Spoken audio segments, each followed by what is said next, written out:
dark side to leadership that people don't like to admit to is that very rarely are leaders well liked. Leaders are respected, leaders are trusted, but leaders are very rarely liked. They might be liked 100 years later like artists, but usually in the moment they are not well liked. And it's because they know how to exercise control. Nobody likes to be controlled. Nobody likes to feel like they are under control. Nobody likes to feel leveraged. Nobody likes to feel sold. Nobody likes to feel pressure. But when you have that pot of social capital, when you have the leverage, when you have the power, you have to exercise it to prosecute the vision that you're trying to build. So if you're the type of leader that does all these other things, they're super considerate of other people, they're collaborative, they're consistent, but you never exercise control. You're not a leader. What are you? You're an assertive follower. You're a reliable partner. You're a peer. You're a good friend. Are you a coward? No, I wouldn't say that you're a coward, because remember, cowardice is the opposite of courage. And courage is defined by showing courage or doing the thing that you're afraid of. I mean, it takes a bit of courage to exercise control, though. Absolutely. But not everybody wants control. There are lots of people out there who don't want to be a leader. If you are a leader, if you want to be a leader and don't exercise control over the leverage and the social capital that you've built, you are not a leader. You are an aspiring leader. You are a developing leader. You are a hopeful leader, but you are not a leader, because a leader has to be able to take action that inspires others to follow. Even if they don't like you. Even if they don't like you. Because here's the reality of it. A leader is not what you claim to be. A leader is what you demonstrate to be. Because a leader who leads an army of none is not a leader. And someone who is leading an army but doesn't call themselves a leader, still a leader.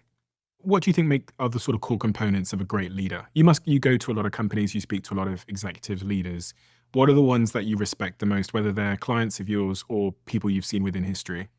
There's an element of honesty that's critical to a leader. Like, you have to be honest and you have to be objective about what you see, what you feel, what you experience. Because true leadership means that you have to execute against a vision and you have to inspire people to follow you. If you're not honest about why you do what you do, if you're not objective about the current reality, then there's no way that you're going to be able to cast a vision that's realistic and ignite an audience of people to follow you towards that vision. So honesty is critical. Objectivity is critical. Leaders also have to have an incredible amount of courage, because they're always doing something that they're afraid of. They're always taking the next risk. They're always challenging the misbelief or the incorrect information. They're always upsetting their spouse. They're always missing out on time with their children. They're always stepping on the toes of half of their company. They're always upsetting somebody.